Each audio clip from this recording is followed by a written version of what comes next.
السلام عليكم ورحمة الله وبركاته. الحمد لله رب العالمين، وصلى الله على نبينا محمد وعلى آله وأصحابه أجمعين. أما بعد. Kaum muslimin wal muslimat, jamaah Masjid Imaduddin, semoga Allah Subhanahu wa taala senantiasa memberikan taufik kepada kita semuanya. Alhamdulillah, pada subuh hari ini kita bersyukur kepada Allah Subhanahu wa taala yang memudahkan kita untuk menunaikan salat subuh berjamaah dan bisa kita lanjutkan kembali kajian kita membahas kitab Al-Usulus Salasah karya Syekh Muhammad bin Abdul Wahhab rahimahullahu taala. Taib, kita masih pada pembahasan konsekuensi syahadat Muhammadur Rasulullah ketika seorang muslim mengucapkan asyhadu anna Muhammadar Rasulullah, aku bersaksi bahwa Muhammad itu adalah Rasul Allah Subhanahu wa taala, maka ada 4 konsekuensi yang harus dia lakukan supaya syahadatnya benar. Yang pertama, ta'atuhu fima amara, mentaati semua yang Nabi perintahkan.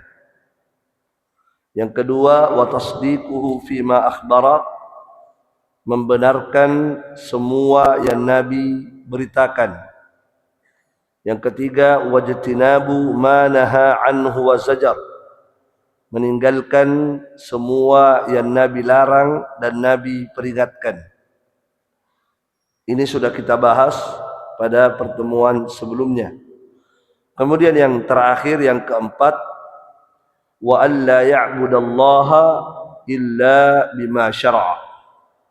Wa alla ya'budallaha illa bima syara'a, yaitu seorang muslim dan muslimah, dia tidak boleh beribadah kecuali dengan ibadah yang Nabi syariatkan. Dia tidak boleh beribadah kecuali dengan ibadah yang Nabi syariatkan dan dengan cara yang Nabi syariatkan. Nah, itu. Jadi seorang yang mengatakan saya bersaksi bahwa Muhammad adalah Rasul Allah, maka kalau begitu dia harus beribadah sesuai dengan ibadah yang Nabi syariatkan. Tidak boleh membuat ibadah sendiri. Tidak boleh. Ya, tapi ibadah yang dia kerjakan itu mengikuti ibadah yang Nabi syariatkan. Baik. Jamaah sekalian rahimani wa rahimakumullah.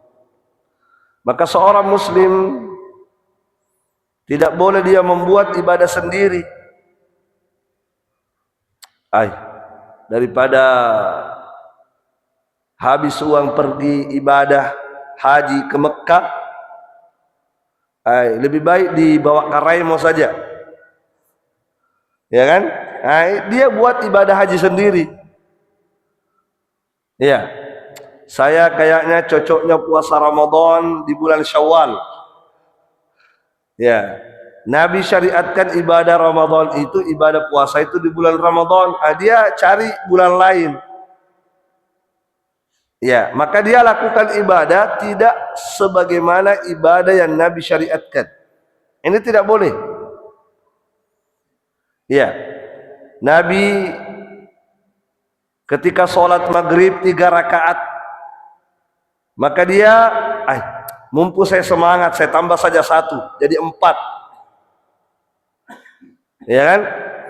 Nabi ketika menjelaskan tata cara sholat, ya kan, yang boleh jadi imam itu laki-laki, tidak boleh perempuan jadi imam. Nah, dia ada apa-apa kalau ada imam lebih bagus bacaannya, apalagi laki-lakinya tidak beres bacaannya, imamnya lebih cantik suaranya, perempuan saja jadi imam. Ya kan? Bolehkah itu? Tidak boleh. Perempuan jadi khotib, ya khutbah Jumatnya perempuan misalnya, keluar dari syariat Nabi, tidak sesuai dengan syariat Rasulullah sallallahu alaihi wa ala alihi wasallam. Ya, jamaah sekalian, jadi kita tidak boleh melakukan ibadah kecuali harus seperti yang Nabi syariatkan. Tidak diperbolehkan bagi kita mengada-ada, membuat-buat. Ya, istilah orang apa? Berinovasi. Ya, inovasi tiada henti. Pokoknya diinovasi terus itu ibadah. Sudah keluar dari cara-cara yang Nabi tentukan. Ya, ada banyak sekarang inovasi ibadah. Supaya anak muda semangat bersalawat, wah sudah, bersalawat sambil joget, bersalawat sambil main musik, bersalawat sambil dan seterusnya. Salawatnya dinyanyikan, salawatnya dijadikan lagu-lagu. Ini namanya inovasi dalam ibadah, menyalahi ketentuan agama dalam ibadah. Jamaah sekalian, rahimani wa rahimakumullah, perlu kita ketahui bahwa dalam agama ini semua Nabi sudah jelaskan. Tidak ada yang Nabi tinggalkan, semua Nabi jelaskan. Kata Nabi sallallahu alaihi wasallam, Nabi sendiri yang bilang, "Innahu lam yakun nabiyyun illa kana haqqan alaihi an yadulla ummatahu ala khairi ma ya'lamuhu lahum." Sesungguhnya kata Nabi, tidak ada seorang pun Nabi kecuali wajib bagi Nabi itu, harus wajib bagi Nabi itu untuk menjelaskan kepada umatnya kebaikan yang dia ketahui. Kalau ada kebaikan, kalau itu baik, maka wajib bagi Nabi itu menjelaskan kepada umatnya. Tidak boleh dia sembunyikan, harus dia sampaikan kalau itu baik. Wa yundiruhum syarra ma ya'lamuhu lahum, dan wajib bagi Nabi itu untuk mengingatkan, ya, kalau itu kejelekan, kalau ada kejelekan, bahaya kejelekan, maka wajib bagi Nabi itu untuk mengingatkan kepada umatnya bahwa itu tidak baik. Setiap Nabi begitu. Ya, kalau ada kebaikan, maka wajib bagi Nabi itu menyampaikan ini baik. Maka kalau ada sesuatu Nabi tidak sampaikan, berarti tidak baik itu. Ya, kalau ada kejelekan, ini tidak baik, pasti Nabi jelaskan, ini tidak baik, jangan lakukan. Ini buruk, jangan tinggalkan ini, jangan lakukan ini. Itu kewajiban seorang Nabi, menyampaikan semua agama. Tidak boleh dia sembunyikan, tidak boleh dia tinggalkan. Ya ayyuhar rasul, balligh ma unzila ilaika min rabbik, kata Allah, wahai Rasul, sampaikan, baligh, sampaikan semua yang disyariatkan oleh Tuhanmu. Sampaikan semua ajaran-ajaran agama yang berasal dari Tuhanmu. Jangan kamu sembunyikan, jangan kamu tinggalkan, sampaikan semuanya, kata Allah Subhanahu wa taala. Naam. Kata Nabi sallallahu alaihi wasallam, "Ma min syai'in yuqarribukum minal jannah wa yuba'idukum minan nar illa waqad amartukum bihi." Tidak ada sesuatu pun dalam agama ini yang bisa mendekatkan kalian ke surga dan menjauhkan kalian dari neraka kecuali aku sudah perintahkan kepada kalian untuk lakukan. Kalau ada sesuatu yang mendekatkan kamu ke surga dan menjauhkan kamu dari neraka, kata Nabi, aku sudah perintahkan kepada kalian untuk dilakukan. Sebaliknya, tidak ada sesuatu yang bisa menjauhkan kamu dari surga dan mendekatkan kamu ke neraka, kecuali aku sudah melarang kalian untuk jangan lakukan.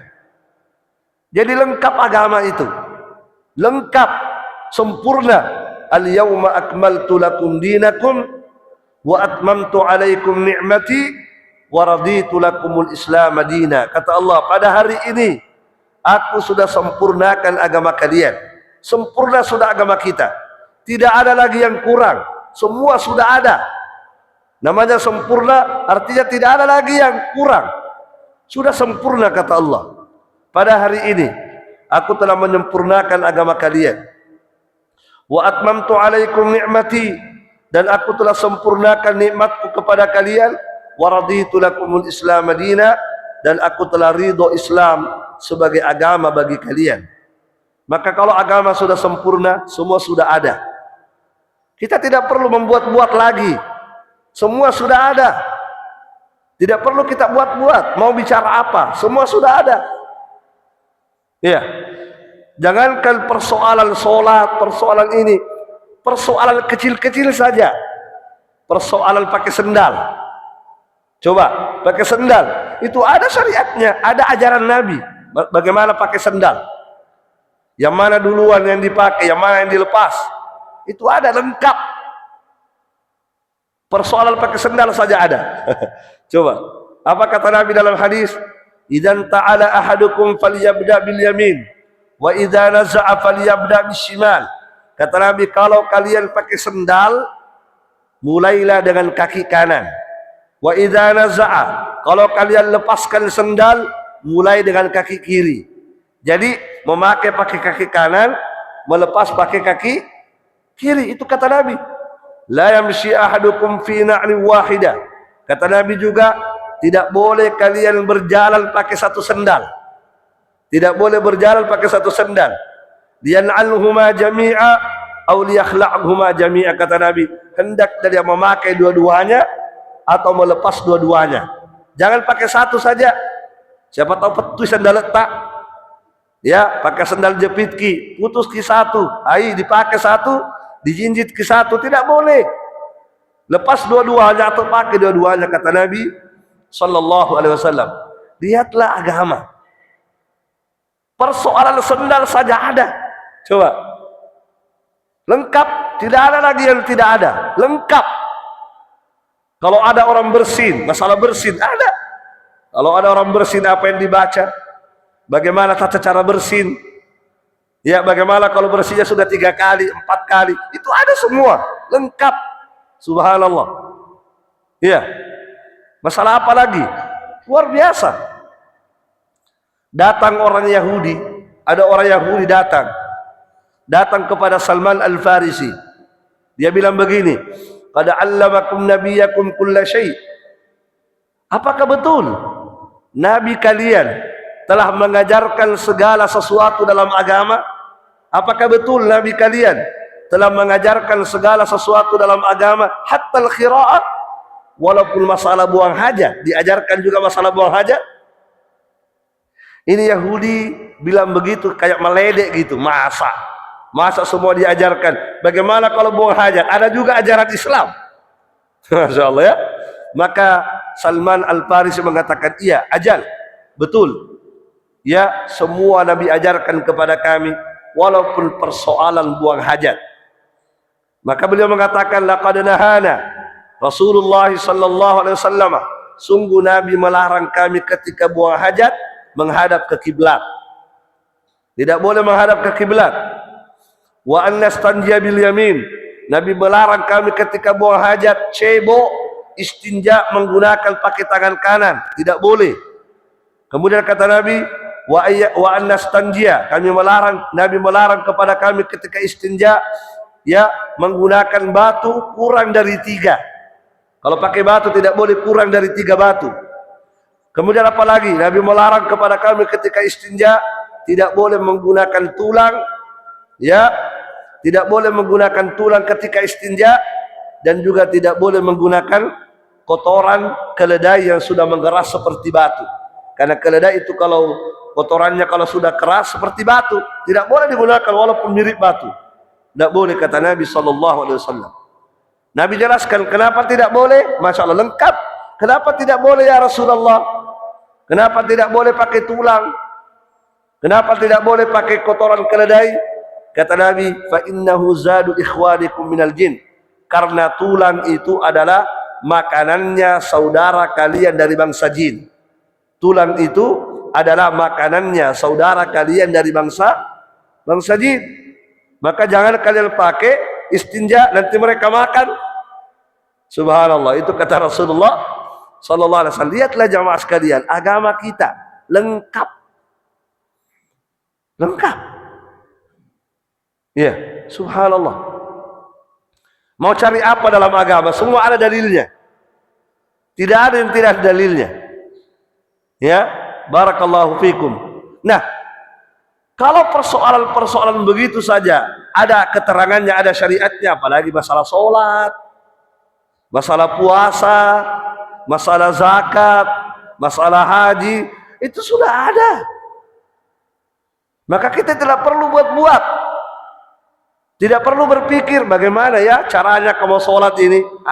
Tidak perlu kita berbuat-buat, sudah ada semua, sudah paten. Kapan kita sholat, kapan waktunya, kapan berakhir waktunya, berapa rakaat, apa yang dibaca, bagaimana cara rukunya, bagaimana cara sujudnya, sudah ada, lengkap. Sampai hal-hal yang kecil sudah ada keterangannya semua. Maka kita sebagai umat Nabi Muhammad yang bersyahadat cukup mengikuti cara ibadah yang Nabi syariatkan. Kita tidak perlu buat-buat yang lain, tidak perlu. Ya, jamaah sekalian, rahimani wa rahimakumullah. Nabi sallallahu alaihi wasallam itu pernah mengajarkan kepada sahabatnya cara berzikir sebelum tidur. Nabi ajarkan cara berzikir sebelum tidur. Apa kata Nabi? Nabi berkata kepada Al-Barra ibnu Azib, "Idza ataita majja'aka." Kalau kamu sudah ingin tidur, sudah mau naik ke atas tempat tidurmu, tawadda wudu'aka lis-shalah. Kata Nabi, berwudulah seperti wudu mau salat. Berwudulah seperti wudu mau salat. Summa taji ala shiqqikal aiman. Kemudian berbaringlah di atas tempat tidurmu miring ke kanan. Artinya berbaring miring, ini yang kanan di bawah. Itu kata Nabi. Summa qul, kemudian bacalah doa ini. Baca doa ini. Diajarkan doanya oleh Nabi. Apa doanya? Allahumma inni aslamtu nafsi ilaika wa wajjahtu wajhi ilaika wa fawwadtu amri ilaika walja'tu dhahri ilaika rabbatan wa rahbatan ilaika la malja'a wa la manja minka illa ilaika amantu bi kitabika alladhi anzalta wa bi nabiyyika alladhi arsalta. Sampai di situ doanya. Setelah itu Nabi mengatakan, ij'alhunna akhir ma taqul, jadikan ini bacaan akhir ucapanmu. Artinya kalau sudah dibaca ini doa, tidur nih langsung. Jangan lagi bicara-bicara, jangan lagi main HP, langsung tidur. Kata Nabi, kalau engkau meninggal malam itu, mutta 'alal fitrah, maka engkau meninggal di atas fitrah. Engkau meninggal di atas fitrah dan kesucian. Nah, jamaah sekalian, perhatikan itu hadis. Ketika Nabi mengajarkan cara berdoa, apa yang dibaca sebelum tidur, Nabi tadi ajarkan doanya Allahumma inni aslamtu nafsi ilaika, maka Al-Barra ibnu Azib, sahabat ini yang diajari doanya, Al-Barra ibnu Azib berkata, ya Rasulullah, coba dengarkan bacaan saya. Apakah sudah betul? Ya, maka dia, kata Nabi, ya coba baca. Maka Al-Barra membacanya, Allahumma inni aslamtu nafsi ilaika wa wajjahtu wajhi ilaika wa fawwadtu amri ilaika. Nah, ketika dia baca, ketika sampai pada bacaan,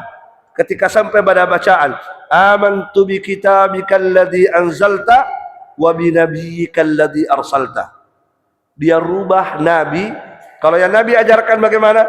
Wa bi nabiyyikal ladzi arsalta. Aku beriman ya kepada kitab yang kamu turunkan, dan aku beriman kepada Nabi yang kamu utus. Itu yang Nabi ajarkan bacaannya. Nah, ternyata Al-Barra narubai. Narubah bacaannya. Narubah bagaimana? Dia bilang begini, amantu bi kitabikal ladzi anzalta wa bi rasulikal ladzi arsalta. Dia rubah nabi menjadi rasul. Kalau yang nabi ajarkan bagaimana? Wa bi nabiyyikal ladzi arsalta. Al-Barra ibnu Azib narubai menjadi apa? Wa bi rasulikal ladzi arsalta. Aku beriman kepada rasul yang kamu utus. Lihat. Ajaran Nabi, bacaan yang Nabi ajarkan adalah wa bi nabiyyika. Al-Barra dia rubah dengan wa bi rasulika. Coba lihat. Sudah tidak sesuai yang Nabi ajarkan. Nah, jamaah sekalian,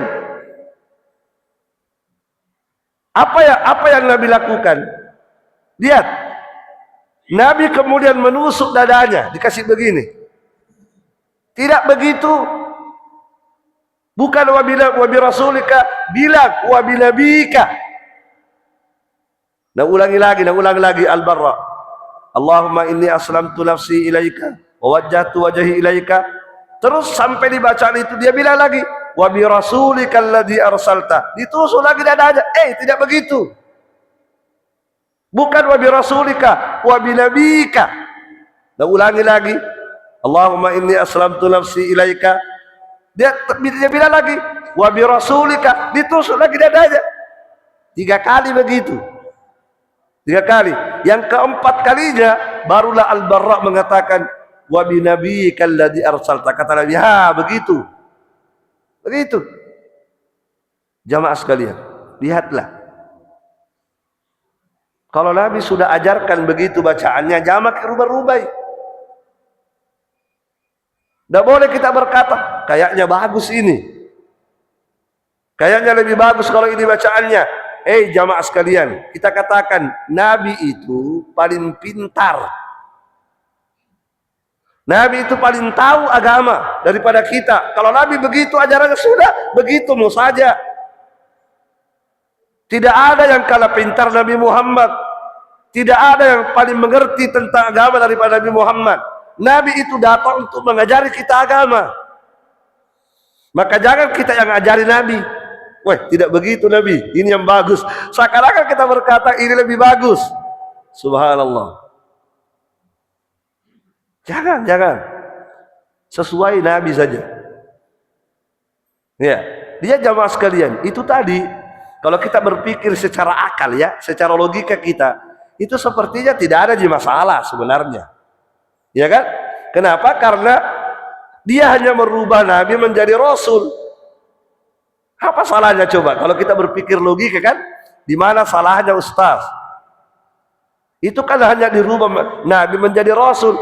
Mungkin yang salah kalau Nabi dirubah jadi misalnya dia mengatakan amantu bi kitabikal ladzi anzalta, ya, wa bi imam wa bi Sayyid Yusuf misalnya, dan rubah Sayyid Yusuf di situ. Itu kan masalah. Tapi ini kan dia rubah Nabi menjadi Rasul. Sekarang yang mana lebih bagus, Pak? Nabi atau Rasul? Yang mana lebih tinggi derajatnya dan tingkatannya, Nabi atau Rasul? Beda itu, Nabi dengan Rasul beda. Nabi, Rasul beda. Nabi utusan Allah juga, Rasul juga utusan Allah. Tetapi yang lebih tinggi derajatnya itu Rasul. Makanya ulama mengatakan semua Rasul pasti Nabi. Tidak semua Nabi Rasul gitu. Kenapa? Karena Rasul itu lebih tinggi tingkatannya daripada Nabi. Rasul itu lebih baik daripada Nabi.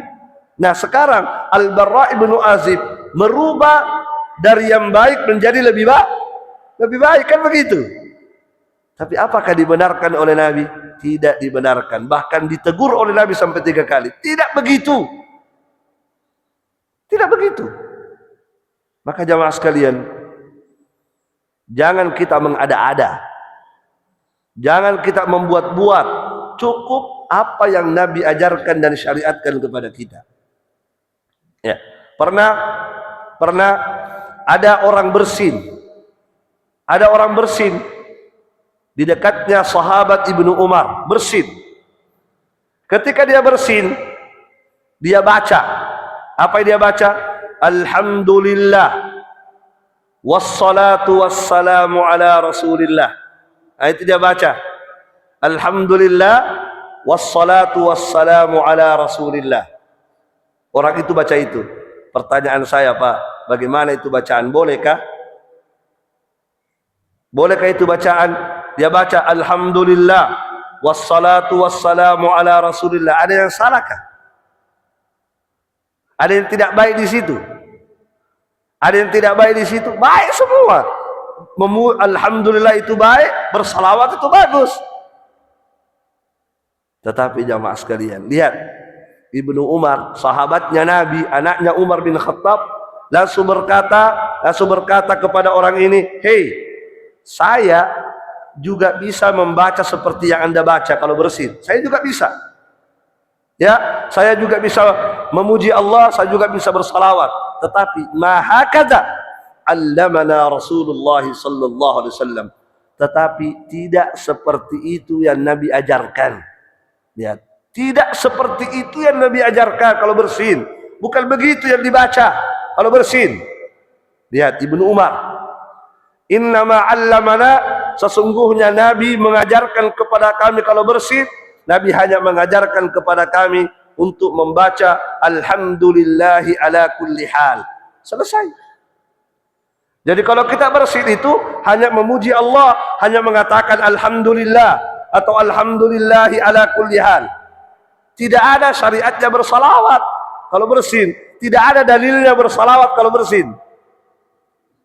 Jadi yang bermasalah tadi salawatnya. Kata Ibnu Umar, tidak begitu yang Nabi ajarkan kepada kami kalau bersin. Kalau kita bersin, Nabi ajarkan kepada kami untuk membaca alhamdulillah. Jadi kalau kita bersin, sunnahnya Nabi membaca alhamdulillah. Selesai. Jangan lagi ditambah wassalatu wassalamu ala Rasulillah.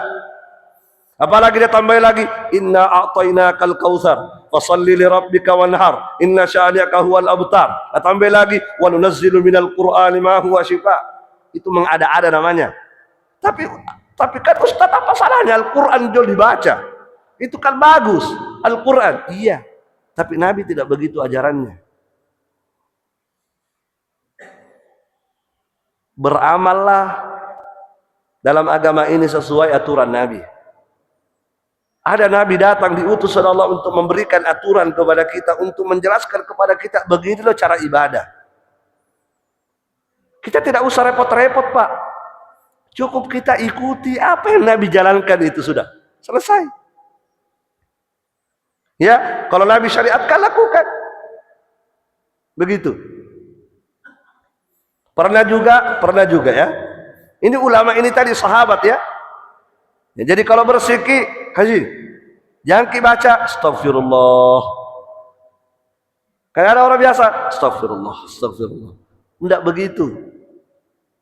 Ya. Ada saatnya kita baca astagfirullah sesuai dalil, sesuai aturan. Oh, kapan ada baca astagfirullah? Lihat dalilnya. Kapan dibaca astagfirullah? Sudah sholat. Assalamualaikum warahmatullah. Assalamualaikum warahmatullah. Astagfirullah. Kenapa astagfirullah? Sebab itu ya dari Nabi. Tidak boleh Anda Assalamualaikum warahmatullah. Assalamualaikum warahmatullah. Alhamdulillah pura nama sumpah aja. Kan tidak begitu kan? Tapi istighfar. Mungkin ada berkata, kenapa ya bukan alhamdulillah? Padahal kita sudah sholat. Ya begitulah ajaran Nabi. Ya, bukan Assalamualaikum warahmatullah. Assalamualaikum warahmatullah sallallahu alaihi wasallam. Tidak begitu. Salawat itu ada waktunya. Kapan dibaca? Ada juga aturannya salawat. Begitulah agama. Ya. Kalau disuruh bersalawat di situ. Jangan buka waktu salawat, bersalawat gitu. Ya. Ada orang biasa kalau azan, sebelum azan apa dia baca? A'udzubillahi minasyaitonirrajim. Bismillahirrahmanirrahim. Innallaha wa malaikatahu yusalluna 'alan nabi Ya ayyuhalladzina amanu sallu alaihi wa sallimu taslima. Allahu akbar, Allahu akbar. Pertanyaannya, siapa yang ajari membaca a'udzubillahi sebelum azan? Di masa Nabi, sahabat azan beberapa kali azan. Pernah Nabi ajari sebelum azan, a'udzubillahi minasyaitonirrajim, bismillahirrahmanirrahim. Ustaz, kan mau mengusir setan. Azan itu sudah mengusir setan. Nabi berkata, kalau kalian azan, kalau ada orang azan, setan lari kentut-kentut. Itu Nabi bilang begitu. Setan lari kentut-kentut dia. Jadi, tempatkan sesuatu dengan tempatnya. Iya. Bolehkah kita ketika sujud, sholat, Allahu Akbar, apa yang dibaca coba? Subhana rabbiyal a'la. Bolehkah kita baca salawat di situ? Dengan alasan itu kan salawat bagus. Iya bagus salawat, tapi bukan di situ tempatnya bersalawat. Sudah ada aturan dari Nabi gitu.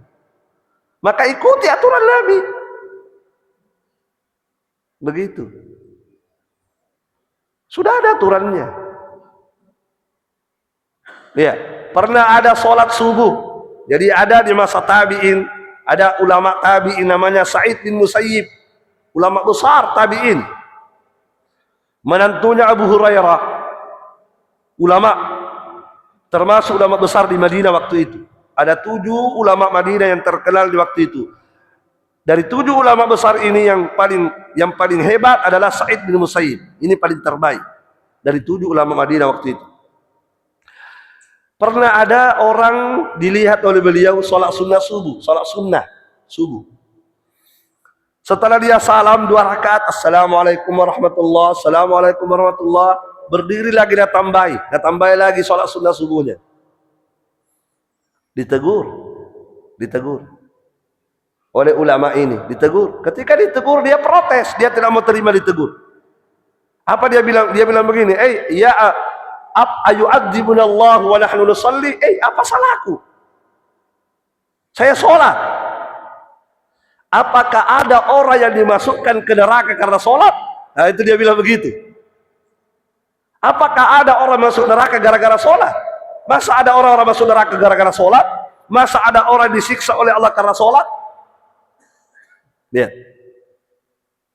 Sepintas masuk akal juga. Tapi lihat jawaban ulama yang berilmu. Dia bilang begini, tidak ada orang yang disiksa oleh Allah karena sholat.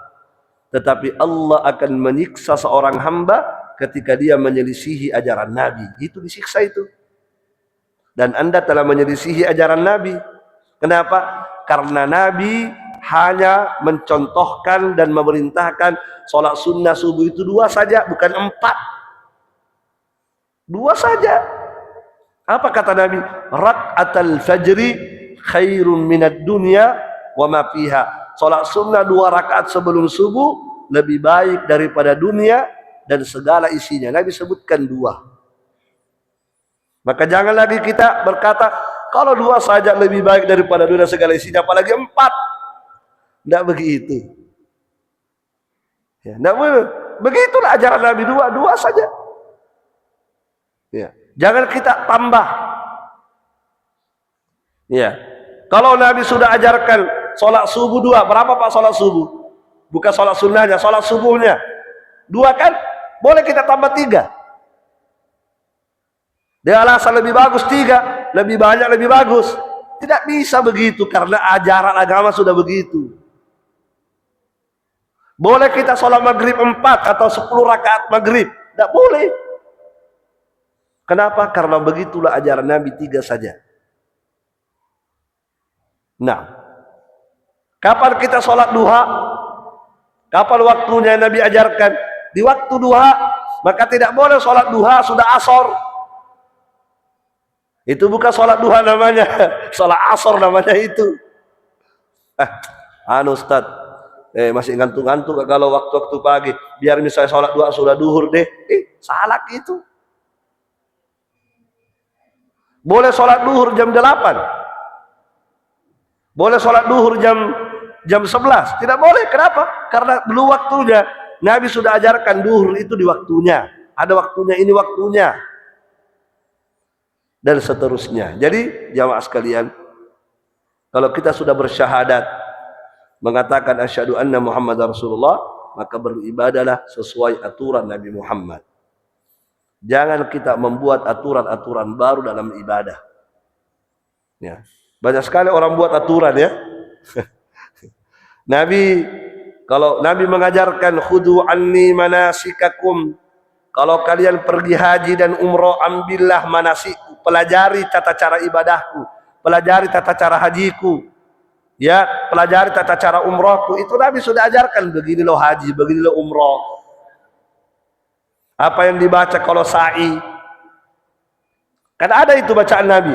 Kalau sa'i dibaca ini, ya, kalau sa'i itu membaca ini, baca ini, baca ini. Itu sudah ada semua lengkap.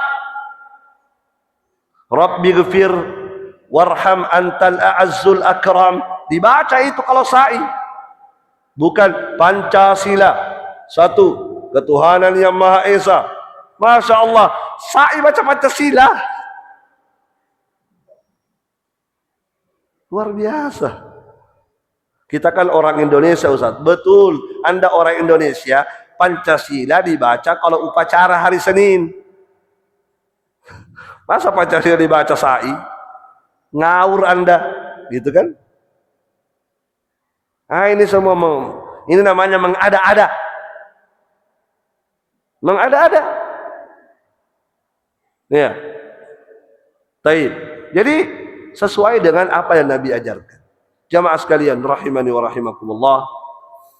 Seorang hamba yang beragama tidak sesuai dengan apa yang Nabi syariatkan, maka itu sia-sia amalannya, sia-sia, ditolak. Apa kata Nabi dalam hadis? Man amila amalan laisa alaihi amruna fahuwa raddun. Barang siapa yang melakukan suatu amalan, sebuah amalan, amalan yang dia lakukan bukan dari petunjuk kami, kata Nabi, bukan dari petunjuk kami, maka amalan itu tertolak, tidak diterima oleh Allah, walaupun ikhlas. Seperti tadi dia sholat maghrib 4, ikhlas karena Allah, diterima atau tidak? Ditolak. Kenapa? Karena amalannya tidak sesuai dengan petunjuk Nabi Muhammad sallallahu alaihi wasallam.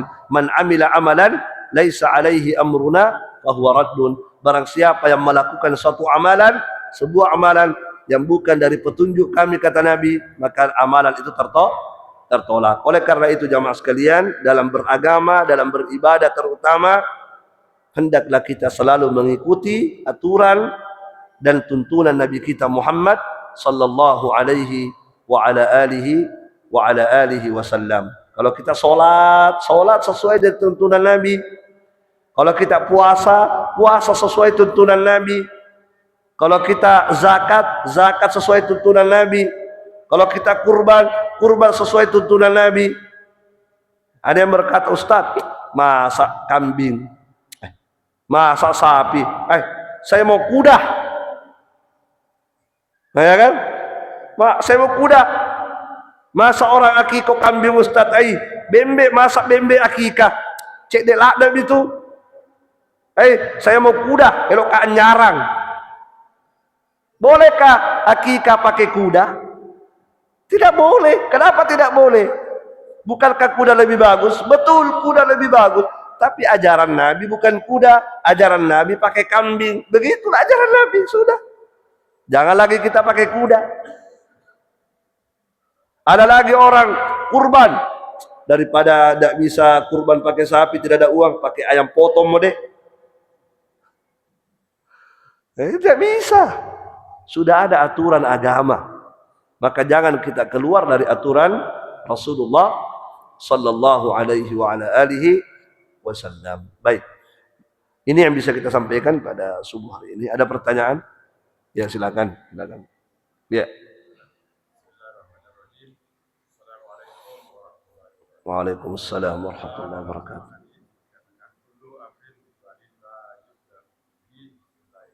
Ya.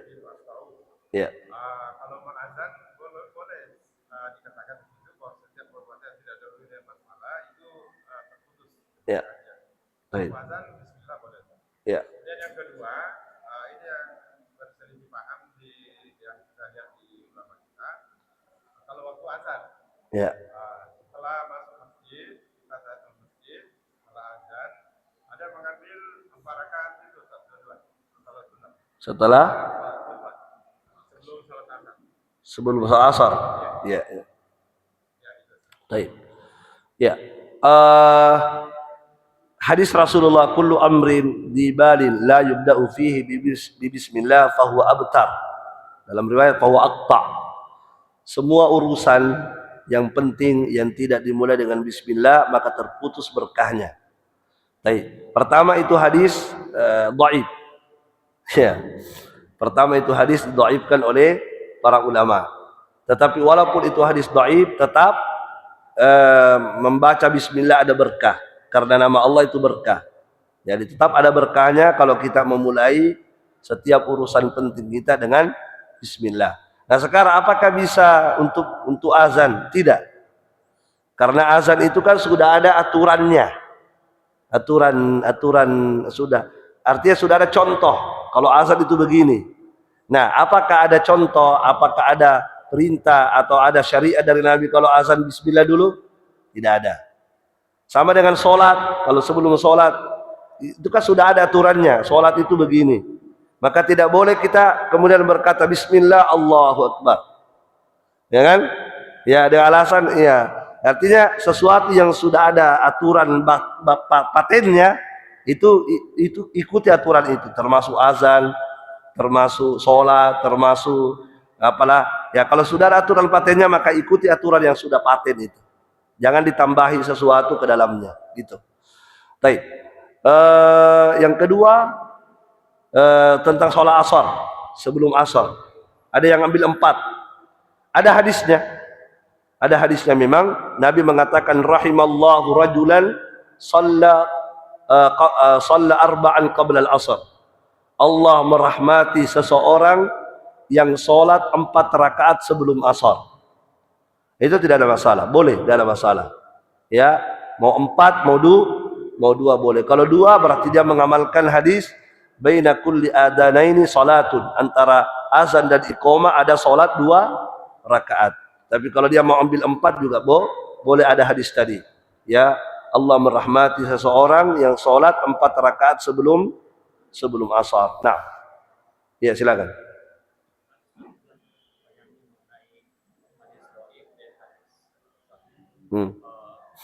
Apakah boleh kita mengamalkan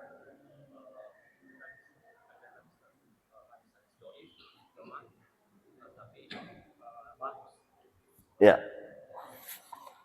Nah, tentang masalah hadis dhaif. Ya.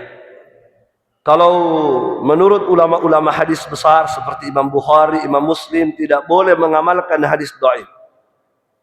Tidak boleh. Ya, karena hadis dhaif artinya apa? Hadis yang meragukan, ya. Ucapan Nabi atau bukan. Dhaif namanya dhaif, lemah. Maka kemungkinan itu bukan ucapan Nabi. Maka untuk apa kita mengamalkan kalau bukan ucapan Nabi? Dan hadis sahih banyak. Maka cukup kita mengamalkan hadis yang sahih. Hadis sahih saja belum mampu diamalkan sampai mati. Ya kan? Hadis Bukhari itu puluhan ribu, itu hadis yang ada di Sahih Bukhari itu puluhan ribu. 10 saja di situ belum tentu mampu kita amalkan.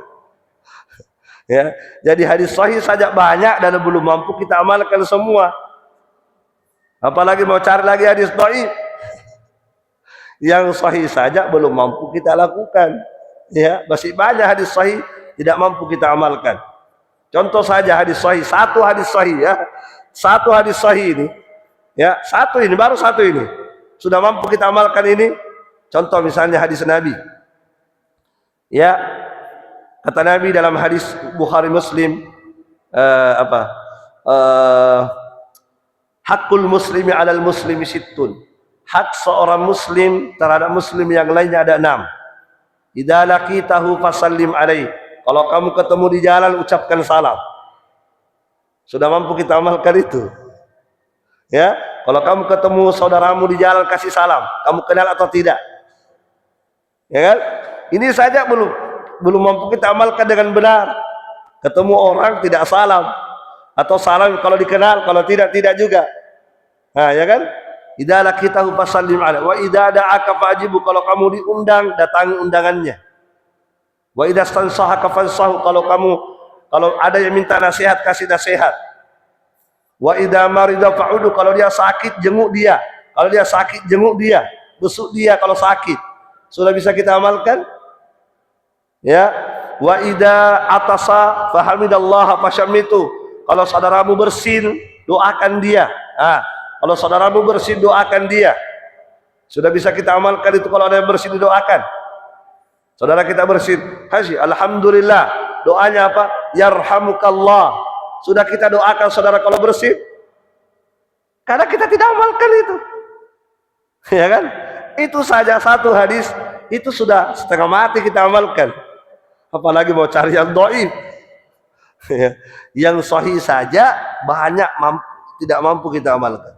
Banyak kita tinggalkan, maka untuk apa lagi cari yang dhaif? Begitu ya. Jadi ulama seperti Imam Bukhari, Imam Muslim itu melarang, tidak membolehkan mengamalkan hadis lemah. Tidak boleh. Sebagian ulama ada yang mengatakan boleh, sebagian ulama ada yang mengatakan boleh. Tetapi mereka yang mengatakan boleh, mereka mempersyaratkan dengan syarat yang ketat. Syaratnya banyak. Syarat yang pertama, hanya dalam masalah fadilah amal.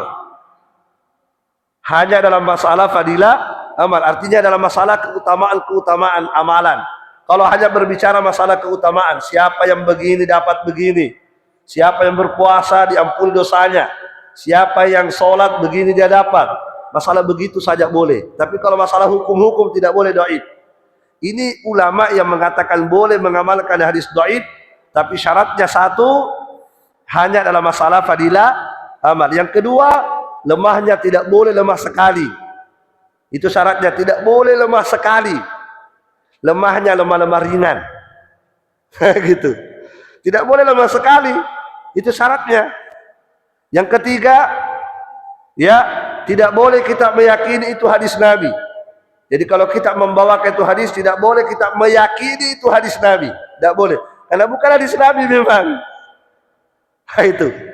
Kemudian syarat yang lain, tidak boleh Anda mengatakan qala Rasulullah.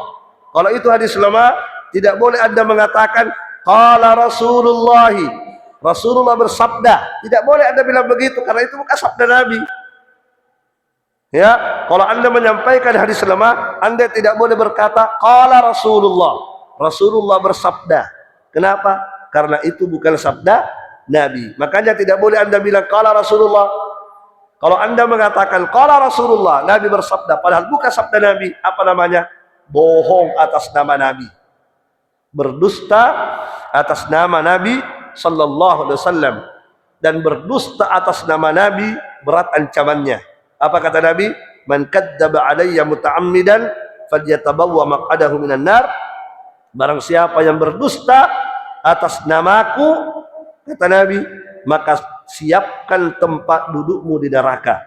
Siapkan tempat dudukmu di neraka, kata Rasulullah sallallahu alaihi wa ala alihi wasallam. Mohon maaf, mungkin cukup dulu karena mau antar anak sekolah. Subhanakallahumma bihamdik, asyhadu an la ilaha illa anta astaghfiruka wa atubu ilaik. Assalamualaikum warahmatullahi wabarakatuh.